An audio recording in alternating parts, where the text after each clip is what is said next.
Traditional copy is all of the things like limited time, buy now, using all caps, exclamation marks. That's kind of the old style of, actually I wouldn't even call it old, I'll just say traditional, because it can still be used in the right setting in the right time. But the new stuff that's coming in is, like you might see, behind the scenes content, founder stories, anything that's educational, something that focuses on belonging to a community of people who think the same way. There's, rather than just a transactional approach, there's the consultative approach, where it's conversation and finding out real needs and making sure that person feels like their problem is completely unique, but we still know how to solve it.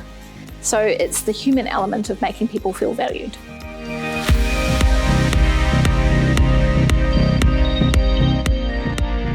For businesses, their customers' inauthentic or bullshit detector is getting better and better, stronger and stronger. So people can sniff out when you are not being authentic immediately. Scroll, click away, that's what it will create. So you really have to get better at being authentic. And that means when you make mistakes, you talk about the mistake that you made and what you learned. There's real challenges and how you actually solve them, not just, we increase your newsletter open rate from this to this. There's actually got to be stuff that is real, and you can see that it's real and it's a unique story and it does what it says it's going to do. The specifics of it become important. Otherwise, it just sounds like you're raving about yourself.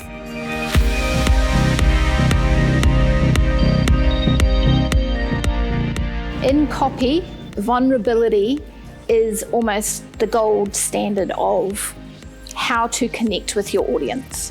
When you can talk about your fears, concerns, things that you worry about, how you fixed them, how you overcame them, that whole resilience thing of how long it takes you to get back up again. When you can talk about those things in a transparent way, it creates far more connection than just telling the success story at the end. I need to say that again.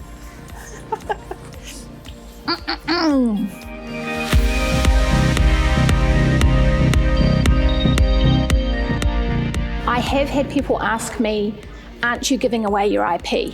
How I use AI to create great copy. Again, the bones, look through our other content to realize that AI is not the total answer. But the thing is, I have to stay ahead of the curve. I have to be a thought leader in copywriting.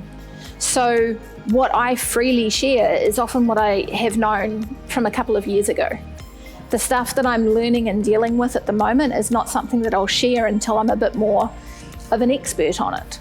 So giving stuff away of how to use AI, how to write the prompts to get a better result, all that kind of thing is value that I'm happy to give away, because at the end of the day, I do not want there to be sucky content out there. I want to read good stuff all the time, not just every now and then.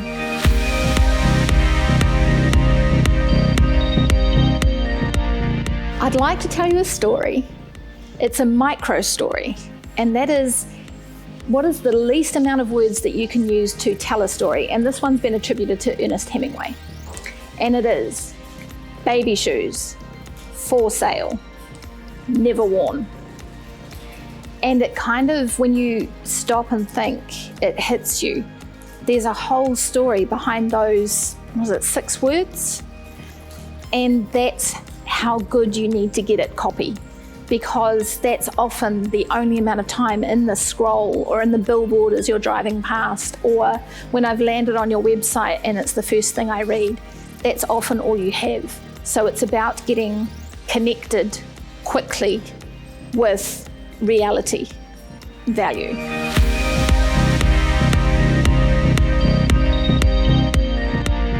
So examples of condensing story into a micro story would be here. I've got one down here.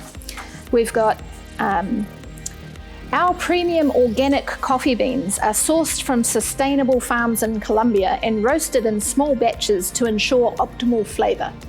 And it's all true. That's what they do. That's what they're proud of. That is their selling points. That is everything that they should be marketing. But the micro story would be something like, the beans that survived the storm taste different. And that's going to make the person want to click through and read more.